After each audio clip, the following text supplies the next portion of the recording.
This is Still a Part of Us, a podcast where moms and dads share the story of their child who was stillborn or who died in infancy. I'm Winter Red, and this episode of Advice and Encouragement from a Lost Mom, I chat with Bree, whose son, Jeff, was diagnosed with bilateral renal agenesis and passed away after 6 hours. By the way, you can hear both Bree's and Jeff's episodes about the birth of their child on episodes 1.1 and 1.3. Today we discuss with Bree how she created a smell memory and about a gift that kept on giving and something that is really just helpful to say if somebody in your life has experienced a loss. Let's get to the episode.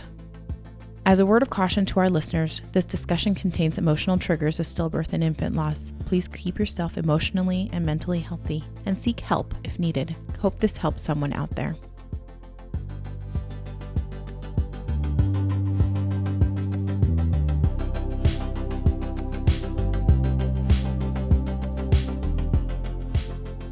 Hey guys, we felt like this podcast has been something we've needed to do since our son Brandon passed away. It takes time and money to produce the show, and we hope we can do it long term because we know it'll help others. If you feel the show has been beneficial to you or somebody you love, please consider becoming a patron of the show for a few dollars a month.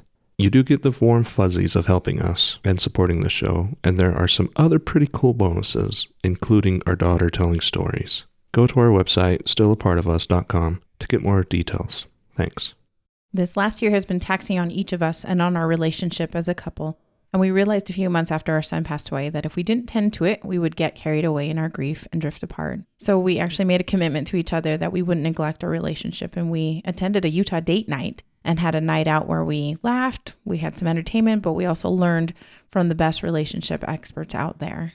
And we're excited that the Gottmans, Dr. John and Julie Gottman, the love experts, are speaking at the upcoming Utah date night. It's so exciting. Join us, because we're going to be there. Yeah, we are.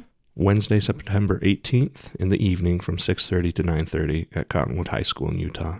It's a special night, and you're going to be hearing from a couple people. First, I think from Dr. Laura Heck, who's a certified Gottman therapist. I really like her. I listen to a podcast that she does, so I'm excited for her too. And also Dr. Gottman. Dr. and Dr. Gottman. The Gottmans will be there. If you're dating, if you're engaged, if you're newlywed, or if you've been married for a long time, like Winter and I, you can learn something from the Gottmans. They make relationships better and stronger, especially if you're experiencing a major loss, like many of our listeners have. So go to stillapartofus.com/Utah date night for the link to sign up. If you use our link, this helps support the podcast and all we're trying to do to help others. Tickets are $75 a couple or $44 for a single ticket. And as a bonus from the Gottmans, they are actually giving each couple a copy of their newest book, 8 Dates. Once again, go to stillapartofus.com/Utah date night. And we hope to see you there. See you there. Thank you again, Bree, for being with me on this episode. Mm-hmm. A little bit of some advice and what kind of a glimpse into grief and how to mourn, or how we've mourned, I guess. So, just to give people a little bit of context, we did talk with Bree. You can hear her story. You can hear Jeff's story on the other episodes. They should be out. Also, you should be able to hear them now. But just to give everybody context, how long ago was your child born?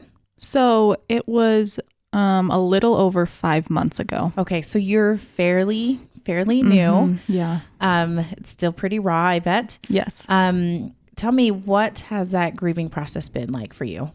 You know, our grieving process started at 20 weeks when we did find out that he wasn't going to live.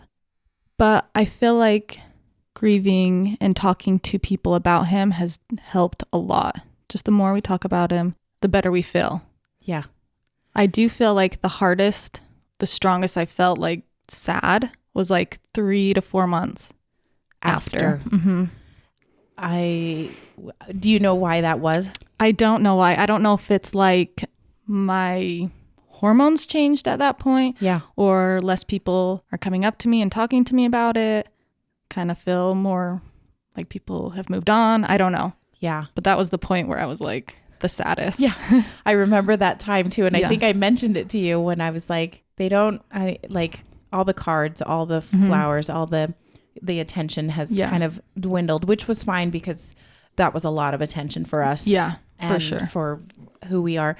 And so But yeah, I really think it was like hormones and just Yeah. like all of it combining to, Mhm. just make it a super sad time. It So- was for sure. Oh man. So how are you doing now? How do you feel you're doing? I feel like I'm doing pretty good. I try every Monday to just set a time where I journal and write about, my experience and how I'm feeling. And I feel like that has helped a lot. Wow, that's great. So Yeah. what things specifically you talk about your feelings? You kind of reference Jeff a lot. Feelings Little and Jeff. I'm typing out the whole experience from when I found out what was going to happen to him and to the funeral. I still haven't made it through the whole thing because Yeah. I'm just typing so much. So it's just taken me a long time. But every Monday I just add a little bit more of like what I remember, how I felt, stuff like that. That's awesome to Yeah. have that experience down on paper. Yeah. I wanted to write it down so I could remember everything. Right. So that's helped you, and talking about him, that I know talking about my son has helped my process of like acknowledging him Yeah. and acknowledging that was a really crappy time for us. Yeah, for sure. But then also being able to acknowledge that we've come a little ways from that time when we were crying so much all the time. Yes, So, exactly. Now you can be a little bit more happy. yeah, And feel it's okay to be happy and Yeah. to be sad. Yeah. I've learned that. I know. Isn't that funny how we're so used to trying to just be happy? Yeah. You should always be happy. Mm-hmm. No, it's okay. Yeah. It's okay to not be happy. It's okay. It's normal. It's normal, and it's healthy to Yes. be sad and Yes. to acknowledge that this was hard and this was sad. And yeah. How about anger? Are you doing okay with anger? I'm curious. Yeah. I don't think I'm too angry. I think there are times that I just get really depressed and just sad. Mm. But it doesn't last for too long. But it does happen. Yeah. Yeah. But I'm not very angry with anything. Okay. I think it's just more sad. Yeah. Mm-hmm. About the entire situation. Mm-hmm. What are some things that you do to celebrate little Jeff? We are super close to the cemetery, which is Yeah. super convenient and super nice. We are able to visit him almost daily. Yeah. We go there a lot. Every holiday we like to decorate his grave with whatever holidays that month. Yeah. And, we include him in our talk at home and just celebrating him as our son and Murphy's brother. Yeah. Yeah. He's part of the family. Yes, for sure. I think that's great to kind of normalize that and Yeah. acknowledge his being, Yeah. who he was. And Yeah. I think that's awesome. Yeah, for sure. Tell me, what are some things that have helped you in trying to help others? Hopefully, if there's somebody out there that is listening to this and they are in a similar situation, Mm-hmm. what was something that has helped you heal and process what happened? Did you do anything in particular? Like, do you have any tokens or little totems or any special objects? Anything that you did special Yeah. that would help you remind him or help you remember him? Yeah. Yeah. I actually had heard this from someone. I wanted to buy a lotion that I had never smelled before. I didn't want it to be related to anything. Okay. So I went to the store and found a lotion, and I wanted to put it on little Jeff while we had him so that he smelled like that lotion. So then now I have the lotion, I can smell it, and it smells like him to me. So it's really nice to just smell it and think back of being with him. That's so cool. Yeah. So a lotion in particular, was there why a lotion? I think a lotion because if I wanted, I could put it on me and I would just feel almost like his presence with me. Yeah. Just feel like he was with me. It smells like him. Smell is so Strong. Yeah. so strong for me that I'm like it triggers memories. Yep, for sure. seriously. So that's a great idea. I think that's beautiful. Thanks. What is something that somebody did for you that was helpful after your child's birth and death? Because once again, there are people wanting to know what helps in this situation. What can people do? Yeah. That meant a lot to you. Yeah. So an instance I think of instantly is you. You brought me a little bag full of all sorts of different items for me with my breast milk coming in, because that is a very painful thing.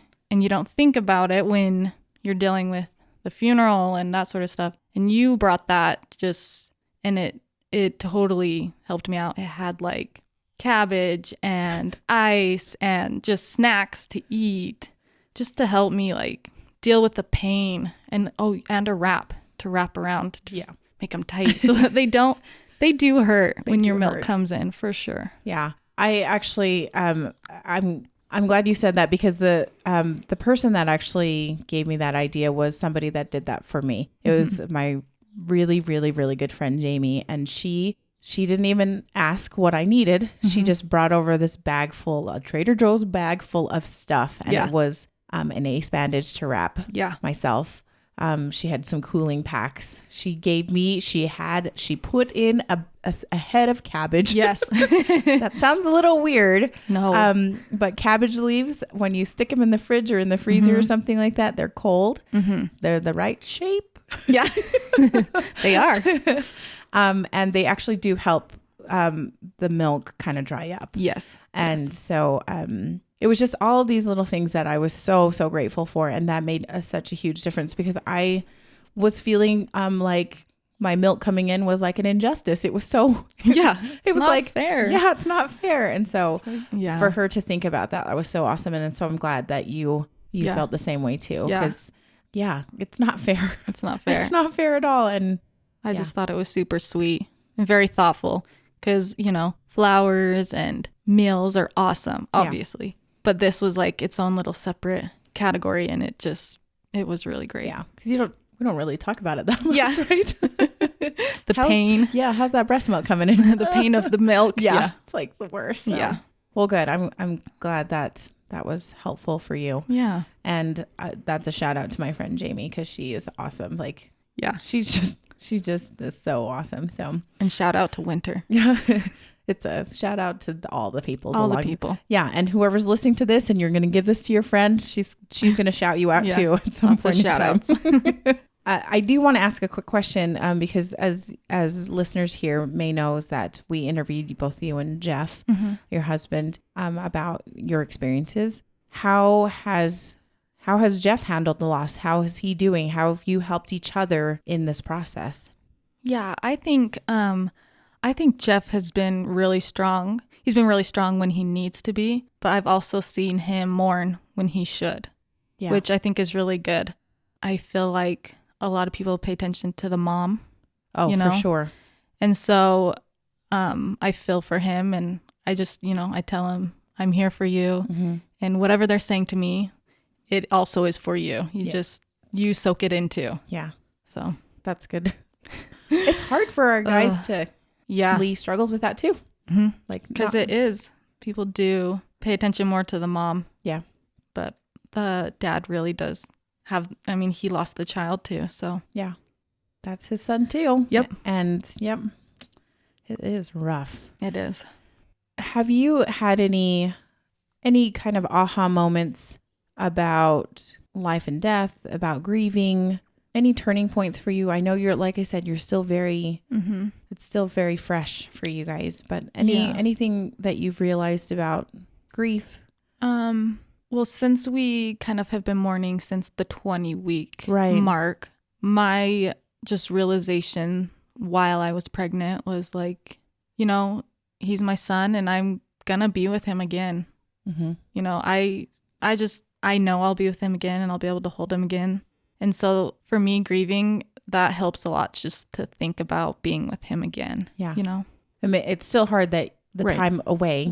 Yeah. But it's some reassurance there or some knowledge about that. Yeah, that's definitely helped me. Grieving is just knowing that one day I will be with him again.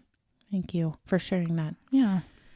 I don't want to be a Debbie Downer, but I'm wondering if there's something someone shouldn't say to someone that has experienced this type of loss. Like, don't call anybody out by name or anything. Yeah. But was there anything that anybody said to you that you're like, gosh, that was a little hurtful? Yeah. I can't think of anything in particular that someone has said that I didn't necessarily like. But I will say the one thing that maybe hurt me the most is not saying anything at all and just not acknowledging. Yeah. Like they know that I've lost my baby. Yeah. And yet when I see them, they don't say anything at all about it. And I can understand maybe that person feels like maybe they'll make me sad or something. But for me, I don't know, maybe other people are different. But for me, I like to talk about him. Yeah. So I'd like to have him acknowledged, I guess. Yeah. So just ignoring it. Yeah. I would say that that is a big deal because you're like, this child grew in me. Yeah. I mean, he's a part of my family. I gave birth to him. Yeah. He's a part of our family. Mm-hmm. And it is nice to have that, have him acknowledged. Yeah. Sure. Anything Anything in particular that you would like people to say? Is it like, do you want people to get into the entire birth story, or do you want people just to be like, I'm sorry, or give you a quick hug, or how would you like to have them acknowledge? You don't necessarily have to get into it all unless you really feel like you want to ask all the questions. Yeah. I totally am open to answering them all. But I think just even something like, I'm sorry for your loss and we're thinking of you. Yeah. Just simple like that. That makes me feel good. It does make a huge difference. Those just few words is like, thank you. Thank you. Thanks for thinking of me. Yeah, exactly. Mm-hmm. Yeah. Thank you for sharing that. Okay. Well, lastly then, do you have a piece of advice that has helped you that could maybe help other parents going through this that you want to share? Yeah. You guys actually, I think, gave us this advice. And you guys just said, mourn when you feel it. Like if you feel like you need to mourn and cry, then do it. And if you need to be happy, then be happy. But I love that advice. So when you feel it coming on and you need to cry, then cry. Just feel it. Yeah. So it's good to be okay with it. It's good to release the sadness, because if you don't mourn and you hold it in, I feel like that can be bad. That could be bad eventually. Yeah. Well, that's a great piece of advice, because we also got that piece of advice from a counselor saying, you know what, you need to cry. Mm-hmm. If you feel like you need to cry, go cry. Yes. And so, but thanks for sharing that. Yeah. Thank you for being on the show. I think this will help others. It has helped me actually. Good. In this, just listening to little Jeff's story and then just getting what you've learned. I've learned a lot actually. So well, thanks. Thank you, Bree. Here. I really appreciate it. Yes. A huge thank you to Bree for shedding some light on how grief and mourning has looked like for her. This has helped me, and I know it's going to help other lost parents and for those who are supporting lost parents in their lives. I really, really enjoyed that. Head over to our website, stillapartofus.com, where you can find the show notes, including a full transcript of this interview and any resources that were mentioned, where you can sign up for our short and helpful email newsletter, where you can learn how you can become a patron and support the work it takes to produce the show for just a few dollars a month, and lastly, where you can find out how to get in touch with us if you want to share your child's story on the show. The show was produced and edited by Winter and Lee Red. Thanks to Josh Woodward for letting us use his song, Vanishing Note. You can find him at joshwoodward.com. Lastly, subscribe to this podcast and share it with a friend that might need it, and tell them to subscribe, because people need to know that even though our babies are no longer with us, they're still a part of us.